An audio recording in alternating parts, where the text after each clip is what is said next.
हमारे बीच कई लोग ऐसे हैं जो जिंदगी में छोटी छोटी मुसीबत आने पर भी टूट जाते हैं, लेकिन आज हम आपको एक ऐसे युवा की कहानी बताने जा रहे हैं जो ऐसी चुनौतियों से न सिर्फ टला बल्कि जीता भी।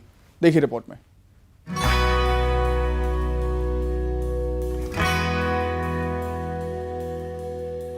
जिंदगी में इम्तिहान तो बहुत आते हैं, लेकिन जीने का जज्बा हो तो उसे पास करना आसान हो जाता है।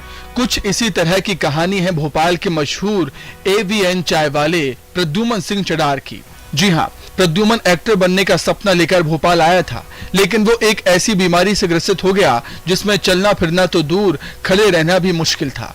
इलाज के लिए उसे कई महीनों तक अस्पताल में भर्ती रहना पड़ा। शारीरिक कमजोरी के चलते उसके एक्टर बनने का सपना टूट गया, लेकिन प्रद्युमन ने अपनी हिम्मत नहीं हारी और AVN यानी अवास्कुलर नेक्रोसिस नामक इस बीमारी से लड़ने का निश्चय कर लिया। उसने इसी बीमारी के नाम से एक चाय दुकान भी खोल ली। अब प्रद्युमन को लोग उसके नाम से कम और AVN चाय वाले के नाम से अधिक जानते हैं। टाइम डिसीजन लिया कि मैं ऑपरेशन तो नहीं करवाऊं, क्योंकि मैंने इसके बारे में सर्च किया फिर घर आके कि इसमें ऑपरेशन करवाने के बाद भी आप 15 से 20 साल ओनली सही से चल सकते हैं, इसके बाद आपको फिर से ऑपरेशन करवाना पड़ेगा। तो मैंने ऑपरेशन नहीं करवाया। फिर उसके बाद क्या है, मैं फर्स्ट टाइम ये सोचा था कि मैं एक्टिंग करूंगा, अच्छा एक्टर बनूंगा। गांव से निकला हूं मैं, तो मैंने सोचा कुछ नया करता हूं, है ना। पर भोपाल में आकर ये सब घटना मेरे साथ जब घटती है तो फिर मैंने सोचा क्या करना चाहिए। मैं इस बीमारी में जकड़ जाता हूं। फिर काफ़ी जगह मैंने इलाज करवाया। अभी कुछ 3 महीने पहले मैं फरवरी में पंडित खुशीलाल हॉस्पिटल चूनाभट्टी कोलार पर है, उसमें एडमिट रहा हूँ 3 महीने के लिए। डॉक्टर संजय श्रीवास्तव हैं, उनके अंडर में एडमिट था मैं। उन्होंने ट्रीटमेंट किया, काफ़ी मुझे 40 से 60% आप कह सकते हैं इतना आराम है, तभी जाके मैं स्टॉल को रन कर रहा हूँ। अभी कंटिन्यूटी रखा। मैसेज क्या देना चाहेंगे? अब AVN के नाम से आपने अपनी बीमारी का नाम अपनी दुकान को दे दिया है, तो मैसेज में ये देना चाहूँगा कि सर आपकी जो प्राइम एज होती है लाइफ में ना, आपको 2 चांस मिलते हैं। फर्स्ट टाइम तो मेरा शॉर्ट चला गया, एक्टिंग का जो मेरा कैरियर था वो शॉर्ट चला गया। पर ये मैं जानता हूँ कि ये मेरा जो चाय का टी स्टॉल है ना, ये मेरा सेकंड चांस है और ये मेरा राइट डिसीजन है। राइट डिसीजन ऐसा है कि अब करना इसी को है मुझे, अब इसके अलावा कोई ऑप्शन ही नहीं है, क्योंकि मोमेंट्स भी नहीं होते मुझसे। अब अगर मैं एक्टिंग करने जाता हूँ इसलिए शो या कहीं पर भी। हमारे आसपास कई लोग ऐसे हैं जो छोटी छोटी मुसीबत आने पर भी टूट जाते हैं। ऐसे तमाम लोगों के लिए प्रद्युमन एक मिसाल बनकर उभरा है। उसकी दुकान पर चाय पीने के लिए जो कस्टमर आते हैं वो भी इनकी इस हिम्मत की सराहना करते हैं। बिल्कुल, मैं जब भी यहाँ से निकलता हूँ मैं हमेशा चाय पीने आता हूँ और ये बहुत बढ़िया बनाते हैं चाय, वो तो है ही। इसके अलावा बिल्कुल जिस तरह से ये मोटिवेट करते हैं हमको, इतनी बीमारी होने के बाद भी अपना बिजनेस चला रहे हैं, काबिल तारीफ है। बीमारी से लड़ते हुए कोरोना काल में भी प्रद्युमन को कई मुसीबतों का सामना करना पड़ा, लेकिन वो कहता है कि सम्मान से जीना है तो मेहनत तो करनी ही होगी। अब अपनी रोजी रोटी कमाने के साथ साथ उसकी जिंदगी का बड़ा मकसद अलग अलग बीमारियों के चलते अवसाद से ग्रसित युवाओं की मदद करना है, उनमें शान से जीने का जज्बा पैदा करना है। भोपाल से वासु चौरे, न्यूज़ 18 मध्य प्रदेश छत्तीसगढ़।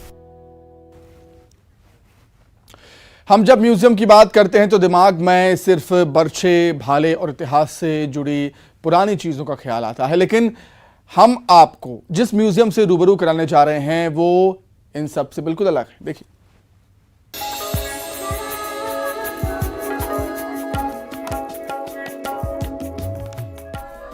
फलों का राजा आम, जिसकी 1-2 नहीं बल्कि सैकड़ों प्रजातियां होती हैं।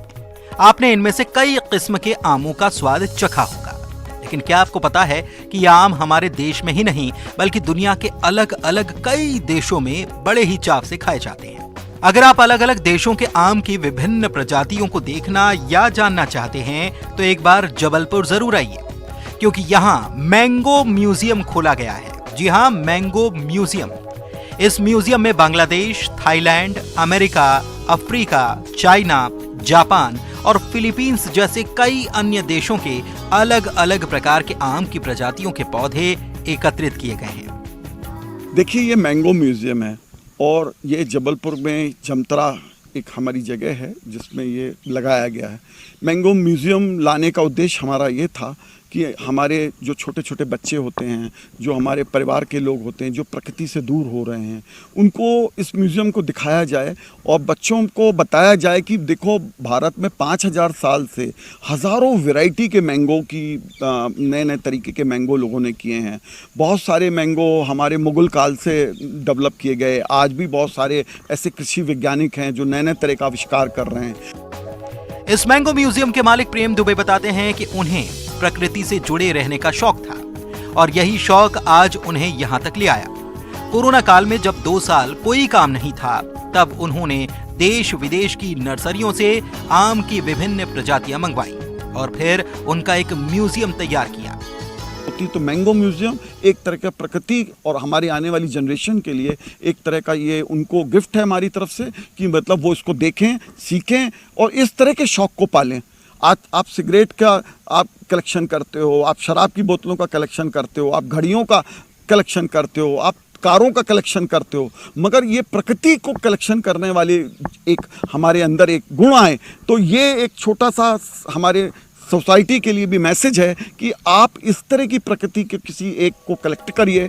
इन पेड़ों की अभी देखभाल की जा रही है और जल्द ही इनमें फल आने भी शुरू हो जाएंगे। प्रेम दुबे का कहना है कि ये मैंगो म्यूजियम उन्होंने मानवता को समर्पित किया है। इस मैंगो म्यूजियम के जरिए हमारी आने वाली पीढ़ी न केवल आम की विभिन्न प्रजातियों को जान पाएगी, बल्कि उन्हें प्रकृति से जुड़ने में भी मददगार साबित होगी। प्रतीक मोहन अवस्थी, न्यूज़ 18, जबलपुर। बड़ी खबर इंदौर से है, जहां पर महिला में मिले हैं मंकी पॉक्स के लक्षण। जी हां, निजी क्लिनिक पर इलाज कराने आई थी महिला। जिंसी इलाके में 54 वर्षीय महिला में मंकी पॉक्स के लक्षण मिले हैं। महिला को आइसोलेट कर दिया गया है। स्वास्थ्य विभाग आज सैंपल लेने के लिए जाएगा। महिला के जांच के लिए पुणे भेजे जाएंगे सैंपल। तो इंदौर से बड़ी खबर आपको बता रहे हैं, जहां पर एक महिला में मंकी पॉक्स जैसे लक्षण पाए गए हैं। स्वास्थ्य विभाग आज महिला का ब्लड सैंपल लेगा और पुणे भेजेगा जांच के लिए।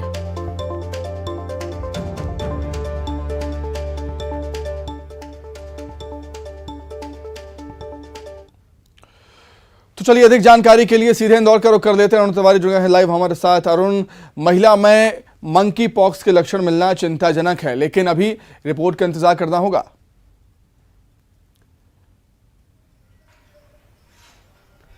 बिल्कुल, देखिए मंकी पॉक्स के लक्षण नहीं मिले हैं। मंकी पॉक्स जैसे लक्षण दिखाई दे रहे हैं, क्योंकि महिला को 10 से 12 दिन से बुखार आ रहा था और उसके शरीर पर चकत्ते पड़ रहे हैं, जो कि मंकी पॉक्स के लक्षण हैं। लेकिन अभी कंफर्म नहीं है कि इसको मंकी पॉक्स है। इसके जो सैंपल है, आज स्वास्थ्य विभाग इसके सैंपल लेगा, इसको पुणे की लैब में भेजा जाएगा, उसके बाद ही ये कंफर्म हो जाएगा। हालांकि जिस तरह का अलर्ट जारी किया गया है, उससे लोगों को सचेत रहने की जरूरत है, क्योंकि देश में 4 मरीजों को अब तक मंकी पॉक्स के लक्षण सामने आए हैं, जिसमें 3 केरल के और दिल्ली का मरीज, इसमें एक की मौत भी हो चुकी है। ऐसे में ज्यादा अलर्ट रहने की जरूरत है। लोग थोड़ा सा दूर रहें और वो हाथ ना मिलाएं किसी से। जो बाहर के लोग आ रहे हैं वो हाथ ना मिलाएं। इस तरह का अलर्ट भी मध्य प्रदेश में जारी किया गया है। लेकिन यदि इस महिला को मंकी पॉक्स का लक्षण कंफर्म होते हैं तो एक चेतावनी होगी मध्य प्रदेश के लिए और खासतौर से इंदौर के लिए, क्योंकि ये बहुत ही खतरनाक बीमारी है और बड़ी तेजी से पूरे विश्व में फैल रही है। अभी तक इसकी वैक्सीन नहीं बनी है। हालांकि वैज्ञानिकों का कहना है कि अभी वैक्सीन की जरूरत नहीं है। अगर ये बीमारी ज्यादा बढ़ेगी तब जरूर इसकी वैक्सीन बनाई जाएगी और 1-2 हफ्ते तक ये बीमारी रहती है, लेकिन 3-4 दिन में इसके लक्षण सामने आते हैं। बड़ी बात यह है कि इससे जो लक्षण है वो 3-4 दिन में आते हैं, इसलिए लोगों को पता नहीं लग पाता है। तो यही कहा जा रहा है कि लोग अलर्ट रहें, सावधान रहें और किसी से हाथ ना मिलाएं। और जो अगर बुखार और चकत्ते शरीर पर आते हैं तो अपनी जांच जरूर कराएं और डॉक्टरों के पास अवश्य जाएं।